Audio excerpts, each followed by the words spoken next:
Hello everyone, welcome you all at Lokesh sir unlimited study zone. Navodaya सैनिक विद्यालय की preparation के ऑर्डर में हम लोग ये चैप्टर स्टार्ट कर रहे हैं। आज का हमारा टॉपिक है रेशियो एंड प्रपोर्शन। तो सबसे पहले देखिए, इसमें हम जानते हैं कि रेशियो क्या हुआ करता है। What is ratio? तो देखिए, सबसे पहला टर्म हमारे यहाँ पे जो रेशियो है, रेशियो का मीनिंग क्या होता है? इन जनरली बच्चों, आप लोग जानते हो कि रेशियो जो होता है, इसको आप अगर दो क्वांटिटी हो उनका रेशियो आप लिखते हो A upon B, and it is also implied by A ratio B. ठीक है ना? और ये रेशियो जो हमेशा निकाला जाता है, ये सेम काइंड ऑफ क्वांटिटी का होता है और इसकी कोई यूनिट नहीं होती है। तो आपसे कोई पूछे कि किसी भी टाइप का रेशियो हो, उसकी यूनिट होगी क्या? No. Okay, it has no unit. कभी भी रेशियो की कोई यूनिट नहीं होती है। जो रेशियो को आप फ्रैक्शन भी कह सकते हैं। ओके, रेशियो को क्या कह सकते हैं आप? फ्रैक्शन भी आप रेशियो को कह सकते हैं। सो this is also called fraction. अब अगर आपने कहीं यही कहीं पर रेशियो आपने लिखा है ए अपॉन बी या it is equals to A ratio B, तो बेटा जो ऊपर वाली क्वांटिटी जो फर्स्ट टर्म है, ओके, इसको हम बोलते हैं एंटेसेडेंट। क्या बोलते हैं इसको हम? Antecedent. A N T E C E D E N T. ये एंटेसेडेंट कहलाता है। जो ऊपर जो नंबर होता है न्यूमरेटर में, यानी कि न्यूमरेटर को एंटेसेडेंट बोलते हैं। और जो सेकेंड नंबर होता है, ये वाला एंटेसेडेंट हो गया। और जो सेकेंड नंबर बी होता है, इसको हम क्या बोलते हैं? इसको बोलते हैं कॉन्सेक्वेंट। इसको हम बोलते हैं कॉन्सेक्वेंट। कॉन्सेक्वेंट। ठीक है।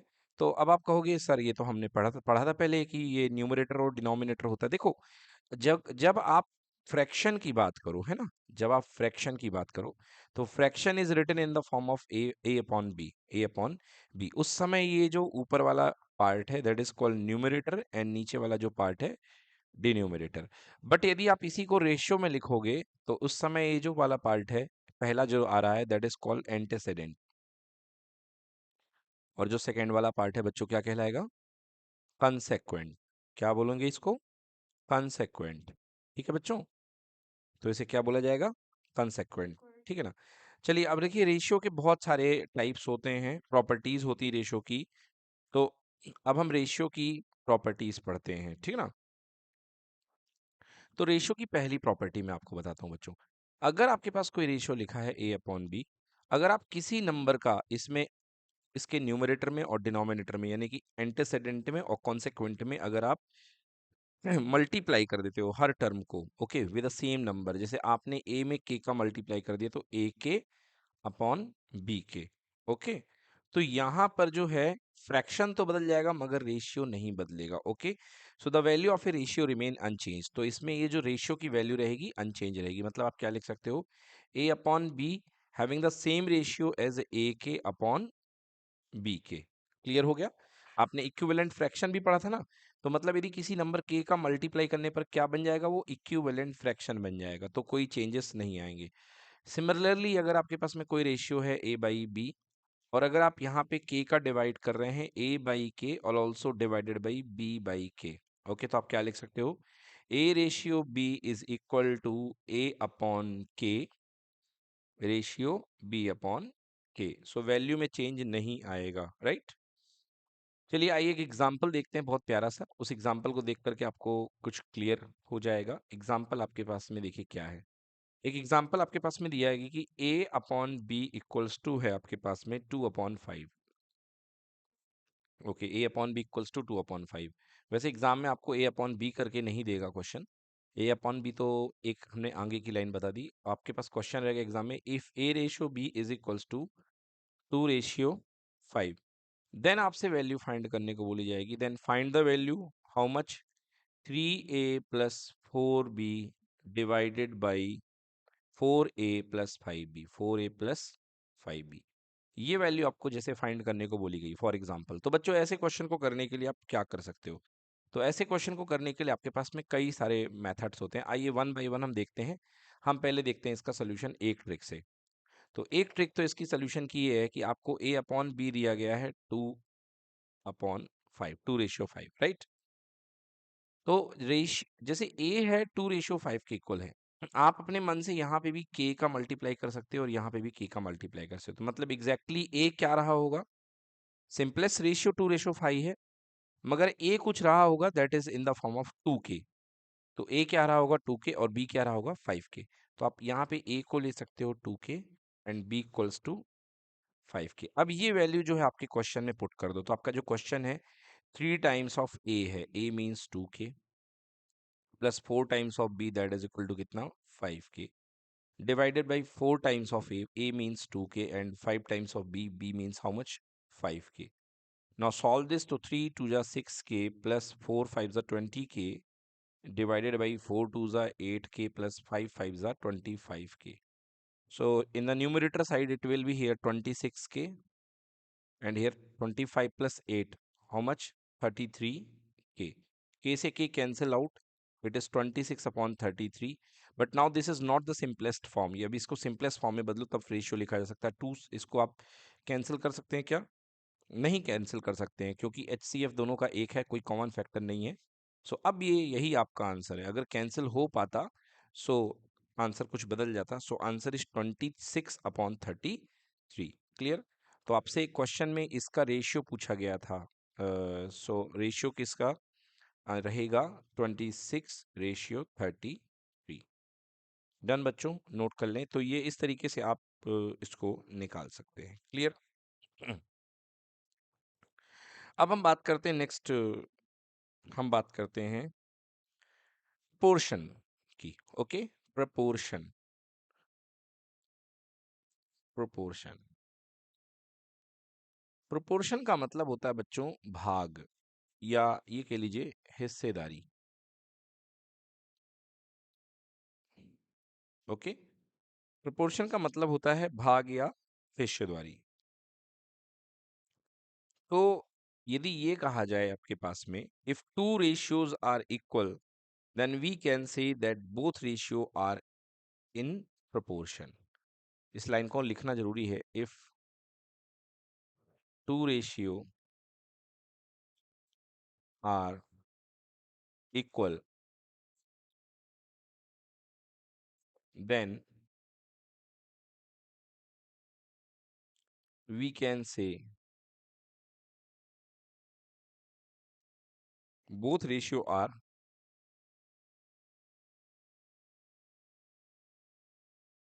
in proportion. Okay, लाइक भाग हिस्सेदारी से ज्यादा इसको आप समझिए। It is called in Hindi, इसको बोलते हैं समानुपात। ओके, भाग हिस्सेदारी से अच्छी फीलिंग नहीं आ सकती, यहाँ पे आएगा समानुपात। समझिए समानुपात। बेटा हिंदी में समानुपात मीनिंग है, समानुपात का मतलब होता है समान अनुपात। ओके, समान अनुपात। अब जैसे आप समझिए कि एक दोस्त, दो दोस्त हैं, एक कंपनी ए है और एक कंपनी बी है। ओके, कंपनी ए है, कंपनी बी है। अब कंपनी ए और कंपनी बी में जो एम्प्लॉय है, एम्प्लॉय यहाँ पे सैलरी है 3000 रुपीज। ओके, और बॉस का सैलरी है 9000 रुपीज। और इस कंपनी में एम्प्लॉय की सैलरी है 5000 रुपीज एंड बॉस की सैलरी है 15000 rupees.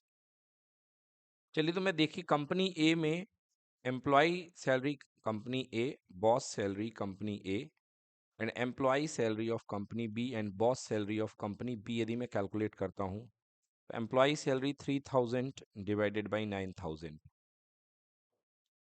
And here 5000 divided by 15000। ये तीनों कैंसिल हो गए, ये भी कैंसिल हो गए। ओके, सो कितना आ गया 3/9। सो ये आ गया 1/3। यहाँ पे भी कितना आ गया 5/15 दैट इज इक्वल्स टू 1/3। अब आप क्या कह सकते हैं कि दे आर इन प्रोपोर्शन। तो यहाँ पे दो रेशियो हैं, दोनों किस में है प्रोपोर्शन में है, क्योंकि दोनों रेशियो आपस में क्या आ रहे हैं इक्वल आ रहे हैं। क्या आ रहे हैं बेटा इक्वल। यहाँ भी 1/3 आ रहा है, यहाँ भी कितना आ रहा है 1/3। मतलब दोनों कंपनियों में जो सैलरी है वो प्रोपोर्शनल है। क्या है वो प्रोपोर्शनल है, राइट। तो प्रोपोर्शनल का मीनिंग यही होता है कि सेम इक्वल रेशियो रहे तो इसको हम बोलते हैं प्रोपोर्शनल। अब आइए देखते हैं कि कुछ टाइप होते हैं प्रोपोर्शन के, type of proportion, type of proportion. Proportion के कुछ टाइप हुआ करते हैं। तो पहला टाइप है बेटा जिसका नाम है डायरेक्ट प्रोपोर्शन, डायरेक्ट प्रोपोर्शन, ठीक है ना, direct proportion. So direct proportion का मतलब क्या होता है, पहले तो टाइप देख लो। फर्स्ट है डायरेक्ट प्रोपोर्शन, दूसरा है इनवर्स प्रोपोर्शन, इनवर्स प्रोपोर्शन, ठीक है ना। अब डायरेक्ट प्रोपोर्शन का मतलब क्या है, फिर हम समझेंगे इनवर्स प्रोपोर्शन का मतलब क्या है। जैसे दो क्वांटिटी है बच्चों आपके पास, एक ए है और एक बी है, ओके। एक ए है एक बी है, अगर ए के बढ़ने से बी की वैल्यू भी बढ़े, ए के बढ़ने से बी की वैल्यू भी बढ़े, तो इन दोनों के बीच का जो प्रोपोर्शन कहलाएगा that is called direct proportion, that is called direct proportion. If on increasing the value of A, value of B also increases, then this proportion is called, ठीक है ना। हम्म, मतलब जिस रेट से ए बढ़े उस रेट से बी बढ़े, आप कह रहे थे, इसको बोलेंगे आप डायरेक्ट प्रोपोर्शन।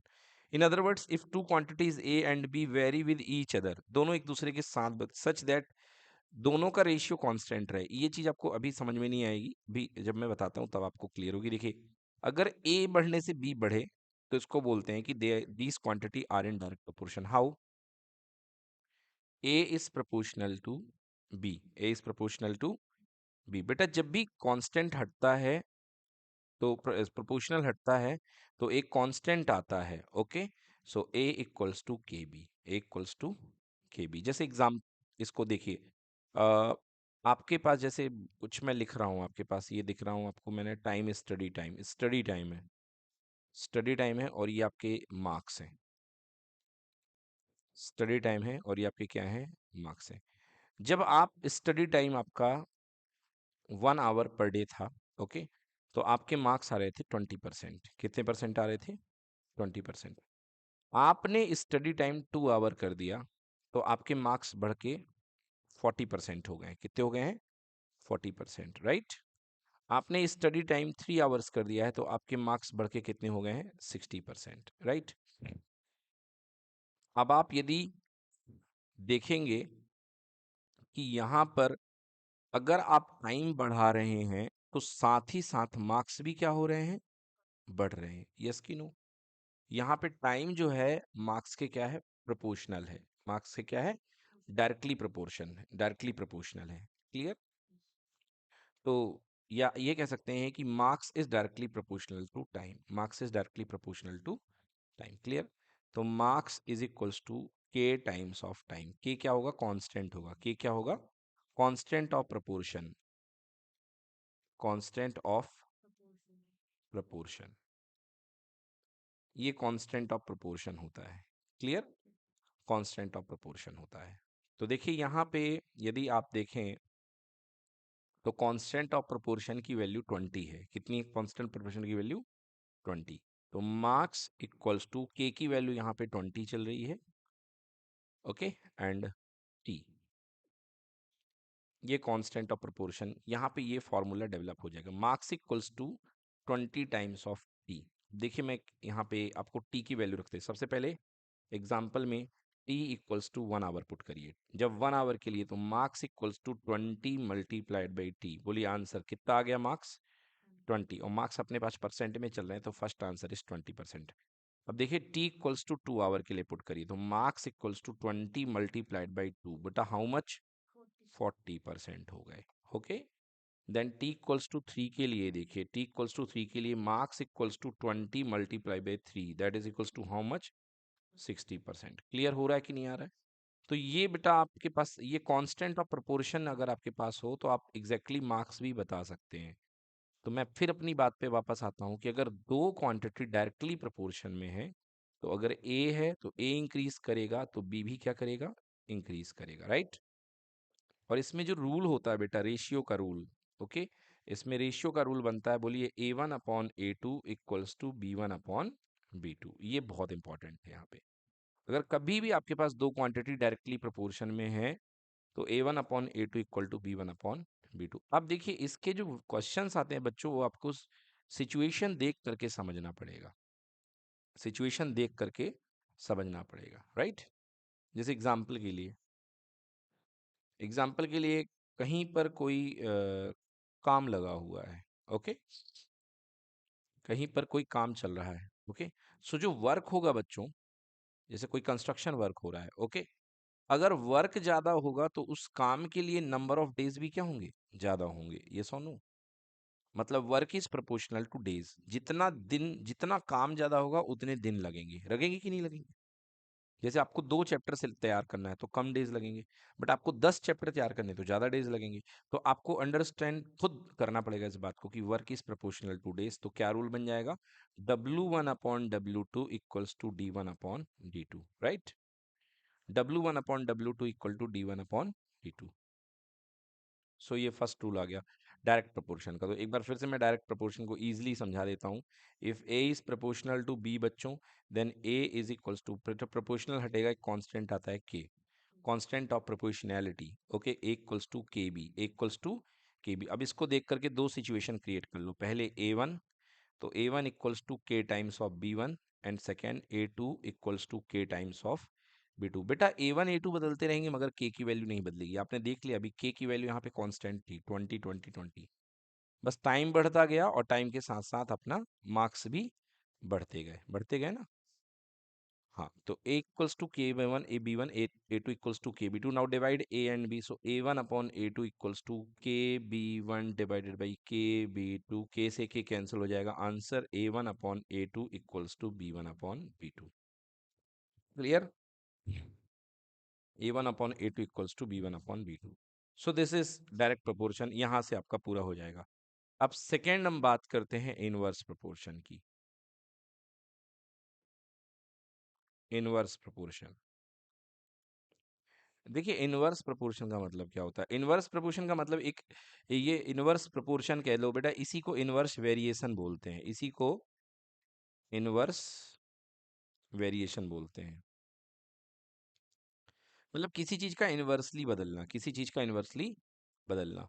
तो इनवर्स वेरिएशन का मतलब ए कोई क्वांटिटी है, A is inversely proportional to B, A is inversely proportional to B. मतलब एक चीज अगर बढ़ जाएगी तो दूसरी चीज घट जाएगी, एक चीज अगर बढ़ जाएगी तो दूसरी चीज घट जाएगी, right. So this is called inverse proportion. एक चीज अगर बढ़ जाएगी तो दूसरी चीज घट जाएगी, ठीक है ना। और यहाँ पे यदि आप लाओगे तो a is equals to, proportion हटेगा तो क्या आएगा, constant k upon b, k/b। अब यदि हम दो सिचुएशन बनाते हैं, यदि a और b के दो वैल्यूज के लिए हम यदि काम करें, सो a1 जब रहा होगा तो this will B k upon b1, and a2 जब रहा होगा तो this will B k upon b2। Now divide them, a1 by a2, so what will have a k upon b1 and divided by k upon b2. Now k and k get cancelled out and it will be b2 upon b1। तो simple आपको ये समझ में आ रहा है कि इसमें उल्टा हो गया और कुछ नहीं हो गया है, this is b2 by b1, right. So this type of proportion, this type of variation is called inverse proportion, ठीक है बच्चों, इनवर्स प्रोपोर्शन। अच्छा एक चीज याद रखिएगा, इनवर्स प्रोपोर्शन में आपके पास a इंटू बी का मल्टीप्लाई कांस्टेंट रहता है, यस। और इसको आप यहां से भी रियलाइज कर सकते हो, देख लो a1 b1 equals to a2 b2, okay, a1 b1 equals to a2 b2, clear. So a1 b1 equals to a2 b2, ठीक है ना। और ये हमेशा कांस्टेंट बना रहेगा, ये हमेशा क्या रहेगा, कांस्टेंट बना रहेगा, चाहे आप ए और बी की कितनी भी वैल्यू देख लें। ये हम कहाँ से ला सकते हैं, यहाँ से भी ला सकते हैं। As you seen a is equals to, a is inversely proportional to b, a is equals to constant upon b, so every time a into b equals to constant, right, clear. चलिए देख लेते हैं कि अगर कोई काम है, example देख लेते हैं। एग्जाम्पल, यहाँ पे हमारे पास कुछ आदमी हैं और यहाँ पे हमारे पास कुछ डेज हैं, और उन डेज को मिला करके एक काम है जो कि 24 मैन वर्क मांग रहा है, मैन 24 वर्क डेज मांग रहा है, okay, 24 work days, 24 work days, okay. ये देखिए 24 वर्क डेज का टोटल आपके पास काम है। ओके, तो मान लीजिए अगर टोटल 24 वर्कर लगे हुए हैं तो कितने दिन की रिक्वायरमेंट होगी? 1 डे की, और आपका काम पूरा हो जाएगा। जैसे कोई ब्रिज बनाना है, कोई बिल्डिंग बनाना है, तो 24 वर्कर कितने दिन में काम कर दिए बेटा? 1 डे में। यस और नो? अब देखिए आप, 24 वर्कर को मैंने हाफ कर दिया, 12 वर्कर मल्टीप्लाई बाई कितना? 2 डेज। यस और नो? ये देखिए क्या हो रहा है यहाँ पे, देखिए मैन कम हो रहे हैं और डेज बढ़ रहे हैं। बढ़ रहे हैं ना? देखो मैन नीचे जा रहे हैं और यहाँ पे डेज जो है ऊपर जा रहा है। क्लियर है? देखो मैन कम हो रहा है और डेज ज्यादा होते जा रहे हैं। हो रहे कि नहीं हो रहे? सो यहाँ और कम करिए बेटा। देखिए अगर मैं 8 वर्कर कर दूं तो मेरे को कितने की रिक्वायरमेंट पड़ेगी? 3 डेज की। अभी भी बट वर्क कितना आएगा? पहले भी 24 वर्क डेज, अभी भी 8 3 जा 24 वर्क डेज, राइट? अगर मैं और कम वर्क कर दूं, 4 वर्कर कर दूं, तो ये काम में के लिए मेरे को कितने डेज लगाने पड़ेंगे? तो आप देख रहे हैं एक क्वांटिटी को कम कर रहे हो, दूसरी क्वांटिटी क्या हो रही है? बढ़ रही है, right? So this is called inverse proportion, and again answer here 24 days. Clear? मगर दोनों का मल्टीप्लाई हमेशा कांस्टेंट रहेगा। मल्टीप्लाई हमेशा क्या रहेगा? कांस्टेंट। तो इस अगर कभी भी इनवर्स वेरिएशन का सवाल आ जाए तो आपके पास एक बहुत अच्छी शॉर्ट ट्रिक आपके पास में है। इनवर्स प्रोपोर्शन का सवाल आ जाए तो आपके पास में एक बहुत अच्छी शॉर्ट ट्रिक है। A1 B1 equals to A2 B2, मतलब दोनों का मल्टीप्लाई हमेशा कांस्टेंट रहेगा। अगर मैन वर्सेस वर्क, आपने मैन वर्सेस वाइल्ड तो सुना होगा, बट ये मैन वर्सेस वर्क का सवाल है। Okay, M1W1 is equals to M2W2। यहाँ पे भी मैन और वाइल्ड की फीलिंग आ रही है। यस और no? So M1W1 equals to M2W2। Clear? तो ये कांस्टेंट प्रोपोर्शन, सॉरी ये इनवर्स प्रोपोर्शन के क्वेश्चंस को आप इस तरीके से कर सकते हैं, राइट? अब देखिए कई बार आता है कि मीन प्रोपोर्शन फाइंड करो, कई बार आता है फोर्थ प्रोपोर्शन फाइंड करो, ठीक है ना? कई बार आता है थर्ड प्रोपोर्शन फाइंड करो, ऐसे। तो ये इनकी वैल्यूज क्या होती हैं, इनके इसको निकाला कैसे जाता है, मैं आपको बता देता हूँ। देखिए जैसे क्वेश्चन आ गया, what is fourth proportion? Fourth proportion. Okay, question आ गया, what is the fourth proportional? Not proportion, it is fourth proportional. Fourth proportional क्या रहा होगा? एग्जाम्पल, जैसे आपके पास में 3 नंबर हैं A B C, एंड चौथा प्रोपोर्शनल आपको पता नहीं कि क्या रहा होगा। ओके, तो बेटा जो पता ना हो उसको x मान लो। क्या मान लो? x मान लो। और रूल क्या होता है बेटा? रूल ये बताया मैंने कि कोई चीज प्रोपोर्शन में तब होती है जब इनके सबके रेशियो आपस में क्या हो? इक्वल हो। मतलब A/B is equal to C/X, right? Clear? So A proportion B is equi proportion with C proportion X, इसको ऐसा बोला जाता है। सो A/B is equal to C upon X। Now simplify them. आपके पास में यदि मैं कोई क्वेश्चन ले लेता हूँ एग्जांपल के लिए कि 6 11 एंड 12 का फोर्थ प्रोपोर्शनल फाइंड करो, find the fourth proportional. So you don't know, so take it is x। Okay, now rule will be 6 upon 11 is equi proportion with 12 upon x। clear? So 6 upon 11 is equals to 12 by x। clear? So 6x equals to 12 into 11। So x equals to 12 into 11 whole divided by 6। तो 6 2 जा 12, तो answer 11 2 जा 22। तो your answer x equals to 22। Clear?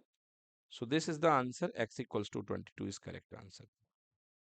चलिए अब एक question देखते हैं, man days problem, man versus days problem, ठीक है ना? वो भी बहुत इंटरेस्टिंग इंटरेस्टिंग प्रॉब्लम आती है मैन और वर्क प्रॉब्लम में। एक एग्जांपल मैं आपके सामने यहाँ पे एक्सप्रेस करता हूँ। Yes, if 12 man can finish the work in 20 days, तो यहाँ पे मैन लेता हूँ और यहाँ पे मैं डेज लेता हूँ। फर्स्ट सीन में आपके पास में 12 मैन है, यानी कि 12 वर्कर हैं, इन and they can finish the work in 20 days, right? Yes, find the number of days required to complete same work by 15 man. अगर मैंने यहाँ पे 15 मैन करा दिए, मतलब मैंने इंसान बढ़ा दिए, बोलिए बढ़ गए ना, 15 मैन हो गए हैं। अब आप बताइए यहाँ पे आपको हाउ मेनी डेज लगेगा? तो बताइए कैसा है, डायरेक्ट प्रोपोर्शन है कि इनवर्स प्रोपोर्शन है? देखो भाई, अगर यहाँ बंदे बढ़ जाएंगे काम करने वाले, अगर मैन बढ़ जाएंगे तो डेज क्या हो जाएगा, कम हो जाएगा, राइट। सो यहाँ पे आपकी वही वाली फीलिंग हो लग सकती है, M1 T1 equal to M2 D2, यहाँ पे लग सकता है ये फॉर्मूला, बिकॉज इनवर्स प्रोपोर्शन है। So 12 multiply by 20, first case 12 multiply by 20 that is equals to 15 multiply by unknown days D2 मान लो बेटा, ये सुनो, या x भी मान सकते हो। So D2 equals to 12 multiply by 20 divided by 15। So बेटा कैंसिल करिए, 5 4 जा 20, 5 3 जा 15 एंड 3 4 जा 12। Answer D2 equals to how many days, 16 days. So बेटा मैन वर्सेस डेज की प्रॉब्लम या वर्कर की प्रॉब्लम कुछ इस तरीके से हमको करनी पड़ती है। क्लियर, क्लियर है बच्चों। देखिए एक प्रॉब्लम और आती है, बहुत अच्छी प्रॉब्लम होती है, man days time, okay, and work. Man days time और वर्क, चार क्वांटिटी एक साथ वेरी करेंगी। देखिए man days time and work. अब पहले मैं इसका आपको सिचुएशन सुना देता हूँ। If M1 persons, there are M1 persons and they can do a work in W1 days. Okay, there are M1 person there, they can do a work in they can do W1 work. So M1 यहाँ पे person है, work कितना है बेटा, W1, work कितना है, W1, और इसको करने में कितना टाइम लेते हैं, D1 डेज, ओके। और पर पर डे में T1 आवर्स ये काम करते हैं। पर डे में कितने आवर्स काम करते हैं, T1 आवर। बेटा चार वेरिएबल इंट्रोड्यूस हो रहे हैं, बहुत बढ़िया क्वेश्चन बनेगा। फिर से सीन को समझो बेटा, आदमी है M1, वर्क दिया गया है W1, ओके, क्योंकि कई बार वर्क भी बदल जाता है, एक बिल्डिंग बनाना एक वर्क है, दो बिल्डिंग बनाना दो वर्क है, ओके, वर्क भी बदल जाता है। D1 days, T1 hour in a day. And second scene है बेटा कि M2 वर्कर है, ओके, W2 वर्क को काम करते हैं D2 आवर में, एंड कितना, T2 सॉरी D2 डेज में एंड T2 आवर्स में, ओके। तो बेटा ऐसे क्वेश्चन आपके पास में यदि आए तो ऐसे क्वेश्चन में रिलेशनशिप क्या होगी इन दोनों के बीच में, ऐसे क्वेश्चन में आपके पास में रिलेशनशिप दोनों के बीच में क्या होगी। देखिए M1 और यहाँ पे M1 चलेगा और यहाँ पे क्या चलेगा बेटा, M2। पहले तो इक्वल लगा दो, M1 M2, ये नो, M1 और M2, मतलब M1 M2 डायरेक्ट प्रोपोर्शन में होंगे, M1 M2 डायरेक्ट प्रोपोर्शन में होंगे। D1 D2, ये नो, मतलब पहले देखो इंसान ज्यादा तो काम ज्यादा, डेज ज्यादा तो काम ज्यादा, ये नो, टाइम ज्यादा पर डे का तो भी काम ज्यादा। बट बेटा अगर वर्कर ज्यादा होंगे, समझ गए ना, तो काम जल्दी जल्दी खत्म होगा, होगा कि नहीं होगा, मतलब नंबर ऑफ वर्कर बढ़ेंगे तो काम छोटा बन जाएगा, तो वर्कर यहाँ पे क्या आएगा, नीचे, और यहाँ पे वर्कर क्या आएगा, नीचे। क्लियर हो गया ना। तो एक तरीके से ये अप्रोच है, आप इसको याद कर सकते हो कि वर्कर यहाँ पे इनवर्स प्रोपोर्शन में जाएगा। क्लियर हो गया कि नहीं हो गया, क्लियर हो गया ना, yes. So M1 D1 T1 upon W1 equal to M2 D2 T2 upon W2, right. Clear ना। इसको आप रिवर्स करके भी लिख सकते हो, तो W1 upon M1 D1 T1 equals to W2 upon M2 D2 T2। बच्चों बाकी वही अप्रोच है जैसे आपने पढ़ी है, आपने जिसमें जैसे एग्जांपल्स आपने करे हैं टाइम एंड वर्क के, ठीक है ना। एग्जांपल एक देख लेते हैं, फिर इसके बाद आप लोग को प्रैक्टिस करवाई जाएगी। चलिए let's see one more example, एक बढ़िया सा प्यारा सा एग्जांपल यहाँ देखते हैं हम लोग। 10 person can make 20 toys in 12 days. So here are 10 men, okay, 10 person can make 20 toys. So work is how much, 20 toys का काम है, 20 toys का काम है in 12 days. So days is here 12 days. 10 person can make 20 toys in 12 day, working 12 hour per day, working 12 hour per day. ये पहला scene हो गया। देन हाउ मेनी डेज, देखिए देन हाउ मेनी डेज, तो आपसे पूछा गया है कि सेकेंड पार्ट में कितने डेज लगेंगे। Then how many days can 24 person, मतलब यहाँ पे पर्सन्स बढ़ गए हैं, 24 man, 24 man. Then how many days 24 man 24 person can make 32 twice. लियो भाई साहब, ट्वाइस भी आपने बढ़ा दिए, 32 twice. Okay, working 16 hour per day, working 16 hour per day. तो ये देखिए 4 वेरिएबल का क्वेश्चन है, मतलब man, day, time, work. So this is M1 D1 T1 upon W1 equals to M2 D2 T2 upon W2। ये feeling वाला question आ गया यहाँ पे। चलिए पुट कर देते हैं बेटा। Man 120 10 days, sorry 10 mens are here. पहले में कितने दिन लग रहे थे? 12 डेज।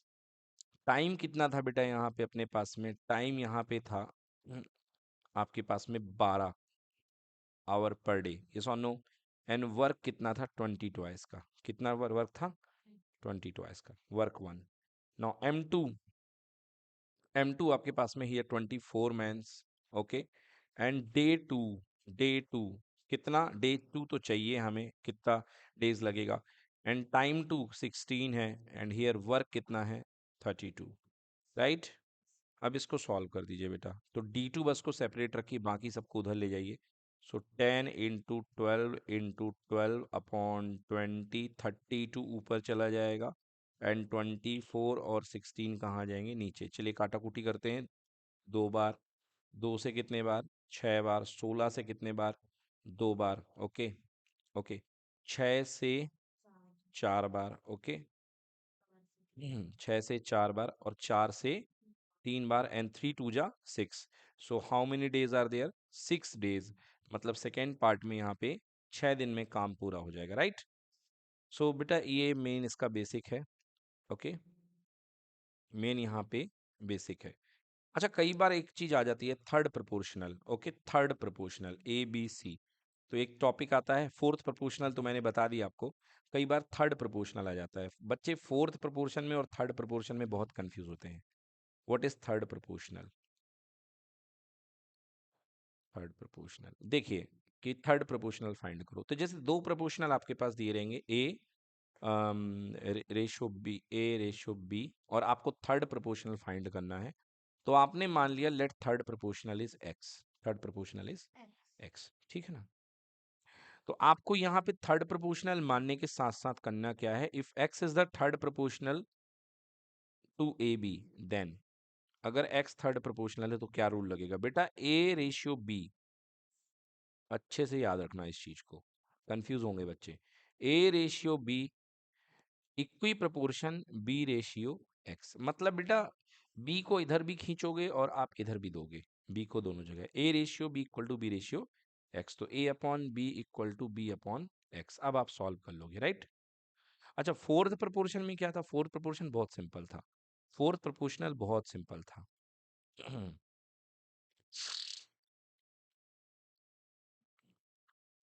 फोर्थ प्रोपोर्शनल बहुत सिंपल था। फोर्थ प्रोपोर्शनल क्या था आपके पास में? A B और यहाँ पे दिया गया था C। तो फोर्थ प्रोपोर्शनल आप इसके अपॉन में X मानते थे, बिकॉज 3 क्वांटिटी दी होती थी। So A upon B equal to C upon X, फिर इसके बाद आप इसको मल्टीप्लाई कर लेते, ठीक है ना। एक होता है बेटा मीन प्रोपोर्शन। क्या होता है? मीन प्रोपोर्शन, ये भी सुन लो, ये मीन प्रोपोर्शनल। तो A है और B है और बीच में कुछ नहीं दिया, तो बेटा X मीन प्रोपोर्शनल बन जाता है, कि मतलब बीच का नंबर। क्लियर है? फिर आप क्या कर सकते हैं बेटा? फिर यहाँ पे आप A अपॉन X इक्विवेलेंट या equi proportion X upon B, मतलब X को इसके साथ भी देते हो और X को इसके साथ भी देते हो, right. So A by X equals to X by V, square हो जाएगा, X square equal to AB। Done हो गया, क्लियर। तो चलिए अब इसकी प्रैक्टिस करेंगे सभी बच्चे, एंड डाउट क्लास नेक्स्ट इसकी डिस्कस करेंगे। जो भी डाउट्स होंगे हम पूरे पूरे इसको डिस्कस करेंगे। Thank you so much for being with us. बच्चों एक बहुत फेमस क्वेश्चन है कि यहाँ पे मैं आपके सामने जो क्वेश्चन बता रहा हूँ, एक बहुत ही फेमस क्वेश्चन है कि डेज के साथ नंबर ऑफ टीथ की रिलेशनशिप क्या होती है। क्वेश्चन एग्जाम्पल में कई बार एग्जाम में पूछा गया है कि the number of teeth and the age of a person vary. मतलब दो चीजें हैं यहाँ पे, किसमें रिलेशनशिप बनानी है? Number of teeth and age of person, इनके बीच में आपको रिलेशनशिप चाहिए। तो आपको पता होगा कि जब बच्चा बड़ा होता है 0 से लेकर के 8 साल की एज तक पहुंचता है, तो उसके जो टीथ होते हैं, वो जो दांत होते हैं उसके बनने शुरू होते हैं, और एज के साथ साथ नंबर ऑफ टीथ जो हैं बढ़ने लगते हैं। ओके, आज नहीं, 8 नहीं, 5 साल तक ही पूरे दांत आ जाते हैं लगभग लगभग। तो 5 साल की एज तक बच्चों के दांत क्या होते हैं, बढ़ते हैं, ठीक है ना। फिर क्या होते हैं, बच्चों के दूध के दांत टूटने शुरू होते हैं, है ना। तो मतलब फिर कोई समय आता है कि एज बढ़ी और टीथ, नंबर ऑफ टीथ क्या हो रहे हैं, कम हो रहे हैं, राइट। फिर वो टूट करके फिर से आने लग जाते हैं। और आप फिर अब जब आप आपके एक बार परमानेंटली दांत आ जाते हैं और आप बुढ़ापे की ओर प्रवेश करते हो, तो आपकी एज बढ़ती है और एक समय आ जाता है कि आपके मुंह में दांत को ज्यादा एज हो जाए तो पूरे के पूरे दांत गायब हो जाते हैं। ये सुनो, आपने दादाजी लोगों को देखा होगा, पुराने पुराने दांत ही नहीं रहते पूरे, है ना। तो एज बढ़ी मगर टीथ क्या हो गए, कम हो गए। तो यहाँ पर जो वेरिएशन है आपको दो टाइप का देखने को मिल रहा है। सम टाइम डायरेक्ट वेरिएशन है, okay, and some time inverse, some time inverse. तो दोनों वेरिएशन आपको यहाँ पे देखने को मिल रहे हैं, डायरेक्ट भी और इनवर्स भी, इनवर्स भी। ओके बेटा, इनडायरेक्ट नहीं कहते हैं, इनवर्स कहते हैं, क्लियर। तो नोट कर लें, some time direct and some time inverse. चलिए कुछ इंपॉर्टेंट क्वेश्चन देखते हैं आपके एग्जाम्स में पूछे हुए। जैसे एक क्वेश्चन यहाँ पे हमें दिख रहा है कि हमें फैक्टराइज करना है, फैक्टराइज करना है p to the power 4 minus 81 को। तो बच्चों p की पावर 4 को आप लिखोगे p स्क्वायर का होल स्क्वायर, और 81 को लिखोगे आप 9 का होल स्क्वायर, राइट। अब यहाँ पे एक इसको मान लो x, तो X square minus Y square, formula बन जाएगा x plus Y, X minus Y. So p square minus 9 inside the bracket p square plus 9, clear. p square minus 9 and inside the bracket p square plus 9, clear. अब देखिए P square minus 9 को फिर से आप क्या लिख सकते हो, पी स्क्वायर माइनस 9 को लिख सकते हो 3 का स्क्वायर। तो पी स्क्वायर प्लस 9 का तो कुछ होने वाला है नहीं, उसको तो ऐसे छोड़ दो। और ये बन जाएगा p plus 3 and p minus 3, A plus B, A minus B, and this is P square plus 9। तो बच्चों ये इसके तीन फैक्टर आ चुके हैं। ओके, एक फैक्टर, दूसरा फैक्टर और तीसरा फैक्टर, डन। एक और क्वेश्चन देखते हैं बच्चों इसी टाइप का एग्जाम्पल। नेक्स्ट एग्जाम्पल, हमें फैक्टराइज करना है x to the power 4 minus whole y plus Z whole to the power 4। बेटा सेम प्रोसीजर यहाँ पे भी करेंगे। यहाँ पे आप एक्स स्क्वायर को ले लीजिए ब्रैकेट के अंदर और होल स्क्वायर यहाँ पे कर दीजिए, माइनस y प्लस जेड का होल स्क्वायर कर लीजिए और होल स्क्वायर यहाँ कर लीजिए। अब देखिए फिर क्या बन गया अपने पास में, ए स्क्वायर, ये पूरा का पूरा ए ब्रैकेट है, तो ये पूरा का पूरा बी ब्रैकेट है। तो कौन सी आइडेंटिटी लग गई, A square minus B square that is equal to A plus B, A minus B, ये आइडेंटिटी लग जाएगी। तो ए प्लस बी, ए की जगह एक्स स्क्वायर, तो X square A minus Y plus Z का स्क्वायर, ये हो गया अपने पास में A minus B, and second A plus B, X square plus Y plus Z का होल स्क्वायर। तो A plus B, A minus B की आइडेंटिटी यहाँ पे हमने लगा दी है। अब इसके बाद फिर से देखिए यहाँ पर स्क्वायरिक आइडेंटिटी एक खुल रहा है, ओपन हो रहा है, क्योंकि ए स्क्वायर माइनस बी स्क्वायर की फॉर्मेट है। तो A plus B, A minus B, तो ए की जगह एक्स है प्लस बी की जगह वाई प्लस जेड है। तो A plus B, A minus B, जब भी माइनस साइन खोलो तो ध्यान रखो अंदर वालों का, तो ये भी माइनस में ब्रेक हो जाएंगे, तो ये माइनस वाई माइनस जेड। इसका तो हम कुछ कर नहीं सकते, तो इसको एज इट इज आप लिख दो, X square plus Y plus Z का होल स्क्वायर, ब्रैकेट क्लोज। इतना ठीक है, नहीं तो और ज़्यादा सॉल्व करना हो तो पहले शुरू के दो फैक्टर लिख दो, X plus Y plus Z, X minus Y minus Z. अब इसको ओपन करो, एक्स स्क्वायर, ये कैसे ओपन हो जाएगा, तीन टर्म बनेंगे इसमें, Y square plus Z square plus बच्चे जो भूल जाते हैं 2y जेड। तो ये हो गया X plus Y plus Z, X minus Y minus Z, and here it will be X square plus Y square plus Z square minus, sorry, plus 2y Z. बस बेटा ये इसके चार तीन टुकड़े बन चुके हैं, दीज आर थ्री फैक्टर्स। चलिए नेक्स्ट क्वेश्चन देखिए बच्चों, यहाँ पर आपको एक क्वेश्चन दिया गया है, इसको आपको स्टैंडर्ड फॉर्म में लिखना है, 0.000000000, ऐसे टोटल 6 पेयर हैं आपके पास में, तो ये 6 पेयर बना दिए हैं, लास्ट में आपके पास में 20 लिखा हुआ है। तो बच्चों आप देखो इसको कैसे करते हो, आपको यदि मैं कहूँ 0.0001 तो आप इसको कैसे ब्रेक करते हो? आप पहले डेसिमल लगाते हो, यहाँ पे डेसिमल ब्रेक करते हो और फिर 1 लगाओगे और टोटल कितने डिजिट हैं जीरो के डेसिमल के आफ्टर में, उतने जीरो होगा, 1 2 3 4। ओके, तो ऊपर बचेगा 1 और नीचे बचेगा 10 की पावर 4, जिसको ऊपर जाकर के आप लिख लोगे 10 की पावर -4। सिमिलरली बेटा देखो यहाँ पर क्या बचने वाला है, यहाँ पर केवल सारे जीरो तो कैंसिल हो जाएंगे, केवल ऊपर क्या बचेगा, 20 बचेगा। ओके 20, और नीचे आपके पास में ओके चलो 20 है तो 20 बचेगा। यदि नीचे आपके पास में है टोटल, देखिए 3 3 6 3 9, 9 प्लस 3 12, 12 12 प्लस 3 15, 15 प्लस 3 18, 18 19 20, मतलब नीचे आपके पास में 10 की पावर 20 ऐसे बनेंगे, क्योंकि 20 जीरोस आएंगे तो 10 की पावर 20। तो आप इसको क्या लिख सकते हो, 20 मल्टीप्लाइड बाई 10 की पावर -20, ये बन गया इसका स्टैंडर्ड फॉर्म। या एक चीज और कर सकते हो आप, 20 है तो 10 की पावर 19 जीरो ये ले लो और एक जीरो और कैंसिल कर दो 10 से, ये कैंसिल हो जाएगा, तो 2 इंटू 10 की पावर -19। ठीक है राइट। इस तरीके से एक और क्वेश्चन ले लेते हैं, देखिए 0.000000000000000 एंड 000, टोटल 6 पेयर तो ये हो गया एंड 1 6। तो क्या लिखेंगे, ऊपर 16 आएगा और जब आप डिवाइड तोड़ोगे तो टोटल नीचे कितने जीरोस आएंगे भाई, 3 3 6, 3 9 9 प्लस 3 12, 12 प्लस 3 15, 15 प्लस 3 18, 18 प्लस 2 इसका भी तो काउंट होगा 20। इट मीन्स यहाँ पे टोटल 10 की पावर 20 बनेगा, right. Finally it will B 16 multiplied by 10 की पावर -20, ये कहलाएगा इसका स्टैंडर्ड फॉर्म। बच्चों एक बहुत अच्छा क्वेश्चन आता है एग्जाम में, उस पर डिस्कस कर लेते हैं। देखिए क्वेश्चन क्या है, क्वेश्चन ये कहता है कि the variable x is inversely proportional to y। Question कहता है कि वेरिएबल x जो है वो y के इनवर्सली प्रोपोर्शनल है if increase if x increases by p%, मतलब अगर x में आप यदि p% की वृद्धि कर दें, x में कितने की वृद्धि कर दें, p% की, तो देखिए x अगर बढ़ेगा बेटा तो y में क्या होगी, कमी आएगी। तो सवाल पूछता है कि अगर x p% से बढ़ जाता है तो y जो है कितने परसेंट से कम जाएगा। तो इसका सही आंसर है, आपको मैंने बताया कि अगर ये बढ़ेगा तो ये क्या होगा, घटेगा, और सेम रेट से घटेगा, तो इसका आंसर है बेटा p% से घट जाएगा। क्लियर। तो बस इसको ऐसे ही याद रखना है आपको, बाकी इसका न्यूमेरिकल सॉल्व हो जाता है, बट अभी के लिए आपको फायदा इसका यही है कि अगर x p% से बढ़ जाएगा तो y p% से घट जाएगा, और इसका उल्टा x is inversely proportional to y है, अगर y जो है p% से बढ़ जाएगा तो x भी p% से घट जाएगा। क्लियर।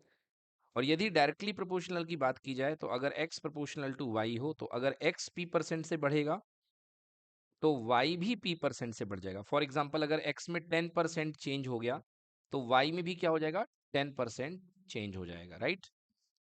जैसे आपके एग्जाम के मार्क्स आपके स्टडी आवर पे, टाइम पे डिपेंड कर रहे हैं, तो अगर आपने टाइम में 10% बढ़ा दिया है तो मार्क्स भी आपसे कितने बढ़ जाएंगे, 10% से बढ़ जाएंगे, राइट।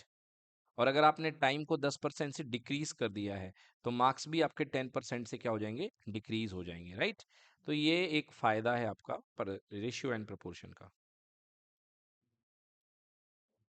चलिए तो बच्चों अगला एग्जांपल लेते हैं, देखते हैं क्या है। नेक्स्ट क्वेश्चन है हमारे पास में, आपसे पूछा जा रहा है the third proportion to 9 and 12 इज। ओके, तो 9 दिया गया है पहला नंबर, दूसरा नंबर दिया गया है 12, और थर्ड प्रोपोर्शन आपसे पूछा जा रहा है। तो जो चीज अननोन होती है उसको क्या बोलते हैं, एक्स बोलते हैं, ठीक है ना। तो थर्ड प्रोपोर्शन कैसे निकालेंगे, देखिए शुरू के दो का रेशियो बनाइए और बाद के दो का रेशियो बनाइए। सो 9:12 इक्वी प्रोपोर्शन विद 12:x, ये रूल होता है इक्वल थर्ड प्रोपोर्शन का। सो 9/12 इज इक्वल्स टू 12/x। सो ये कितना हो जाएगा, 9x हो जाएगा, 9x equals to 144, 12 equals to 144, तो x इक्वल्स टू हमारे पास कितना आ जाएगा, x इक्वल्स टू 144/9, 9 की टेबल में 144 16 बार आता है, तो आंसर थर्ड प्रोपोर्शन जो इसका नंबर आएगा that is equal to 16। Clear है। अगला क्वेश्चन बहुत ही बेहतरीन है, हम मेंसुरेशन का ले रहे हैं। अगला क्वेश्चन आपके सामने, mensuration means surface area and volume. तो यहाँ पर कहा जा रहा है A road roller take 750 complete revolution to move once over a level road, find the area of the road if diameter of the road roller. देखिए यहाँ पर एक रोड रूलर आपके पास में दिया गया है, और ये रोड रूलर जो है ये इस तरीके से रोड के ऊपर रोल कर रहा है, ओके। और यहाँ से एक रोड गई हुई है, इसको ये पूरा रोल करके ही मानेगा रोड रोलर, ठीक ना। इस तरीके से ये रोड गई हुई है, और यहाँ से लेकर के कहाँ, पूरा यहाँ तक चलने में ये इस रोड रोलर का एक्सल है, एक्सिस है, बिल्कुल इसके अबाउट ये घूम रहा है इस तरीके से, है ना। अब ये यहाँ से लेकर के यहाँ तक चलने में कितने रेवोल्यूशंस, कितने रोटेशन मारता है बच्चों? 750 रोटेशंस कह लो, या 750 कंप्लीट रेवोल्यूशंस कह लो, ओके। 750 रेवोल्यूशंस मान लीजिए, और यहाँ ये रोड कंप्लीट कर देगा, इतनी बड़ी रोड है। अब ये रोड रोलर जब 750 रेवोल्यूशन मारेगा, तो एक तरीके से ये समझ लो आप कि ये पूरा का पूरा सरफेस एरिया इसका एक रेवोल्यूशन में घूम करके आ जाएगा। जैसे मान लो ये पॉइंट P है इसका, और ये वाला पॉइंट Q है, तो जब ये पूरा घूम करके नई जगह पे आएगा, पी क्यू पे, मान लीजिए ये अगेन यहाँ पे P आ जाएगा, है ना, ऐसा कुछ बना लेता हूँ मैं, वैसे समझ में तो आप लोग को आ गया होगा। अगर ये वापस यहाँ घूम करके फिर से आ गया यदि P पॉइंट पे, और ये क्यू पॉइंट फिर से ऊपर आ गया जैसा था, तो इसने कितना चक्कर मारा? एक चक्कर मार दिया, मतलब इसका पूरा जो सरफेस था वो खुल गया, पूरा सरफेस खुल गया। तो यहां से यहां तक जो इसका सरफेस इसको प्रेस करेगा, वो सरफेस इसका कितना होगा? कर्ड सरफेस एरिया रोलर का। और रोलर का कर्ड सरफेस एरिया कितना होता है बच्चों? आप लोग जानते हैं, 2πr/h होता है ना। तो रोलर का जो कर्ड सरफेस एरिया होता है वो कितना होता है? 2πr/h, मतलब एक बार के रोल में इतना एरिया कवर हो रहा है ना। तो क्वेश्चन का कहना है कि बताइए कि टोटल कितना एरिया कवर करेगा, टोटल आपको बताना है। Find the area of the road, आपको टोटल। अभी इसमें दो चीजें आपको और देनी चाहिए, दी भी गई हैं यहाँ पे। वो दो चीजें क्या है? देखिए, सबसे पहले यहाँ पे जो डायमीटर दिया गया है रोड रोलर का, दैट इज 84 सेंटीमीटर। 84 सेंटीमीटर का डायमीटर, तो तुरंत हम रेडियस निकाल लेते हैं। रेडियस इक्वल टू डायमीटर का half, 84/2 that is equal to 42 centimetre, okay. और सेंटीमीटर को हम मीटर में यदि बदलेंगे तो 42 डिवाइडेड बाई 100, ये मीटर आ गया अपने पास, that is equal to 0.42 metre. बेटा ये आपके पास में आ गई है इसकी रेडियस, ओके। एंड लेंथ आपको कितनी दी गई है? एंड लेंथ इज गिवन आपको 1 मीटर। जो यहाँ पे रोड रोलर की लेंथ है, this is equals to 1 metre. बेटा सिलेंडर जब ऐसा लेटा हुआ है तो उसी को आप लेंथ बोलते हो, और जब सिलेंडर को आप इस तरीके से रख दो, है ना, तो स्टैंड करके रख दो, तो आप इसी को क्या बोलते हो? हाइट बोलते हो। तो डोंट कंफ्यूज बेटा, यही लेंथ इसकी हाइट है। तो मतलब height is given how much? 1 metre. चलिए अब हम एक बार का एरिया निकाल लेते हैं, area of one time, area of one roll. तो बेटा एक रोल का एरिया, वन रेवोल्यूशन का एरिया कितना हो जाएगा? 2πr/h। तो 2 मीन्स 2, पाई मतलब 22/7। रेडियस बेटा आपको दी गई है 0.42, जिसको मैं लिख सकता हूँ 42/100, 42/100। And height is given how much बेटा? हाइट यहाँ पे दी गई है 1 मीटर, ओके 1 मीटर। अब ऐसे बेटा यहाँ पर कितने रोल मारे हैं इसने भाई साहब ने? 750 रेवोल्यूशंस मारे हैं ना। तो total area of road, total area of road, तो बेटा यहाँ एरिया ऑफ रोड जो जनरेट होगा, दैट इज इक्वल्स टू बेटा 750 times multiply by 2 multiply by 22/7 into 42/100 into 1। अब इसको आपको केवल सिंप्लीफाई करना, तो चलो आ जाओ हम लोग सिंप्लीफाई, जीरो से जीरो कैंसिल कर देते हैं, ओके। तो 75, और यहाँ पे 10 भी बच गया है, चलिए तो 10 को बाहर ले आता हूँ, और 2 × 22, 7 से 6 बार 42 कट जाएगा, 7 6 × 42, ओके। और नीचे तो कुछ बचा नहीं है हमारे पास, जो भी बचा है ऊपर बचा है। तो यहाँ पे 10 को काटूंगा तो 5 × 2 = 10, एंड 5 × 15 = 75, और 2 से 2 भी क्या हो गया? कैंसिल हो गया। तो 15 × 22 इंटू कितना? 6। तो 15 × 6 = 90, एंड 90 × 22, तो कितना हो जाएगा? 22 × 9, 9 × 2 = 18, कैरी आ गया 9 × 2 = 18 + 1 19, 1980 metre square. So this will be the area of the road, 1980 metre square, done, that's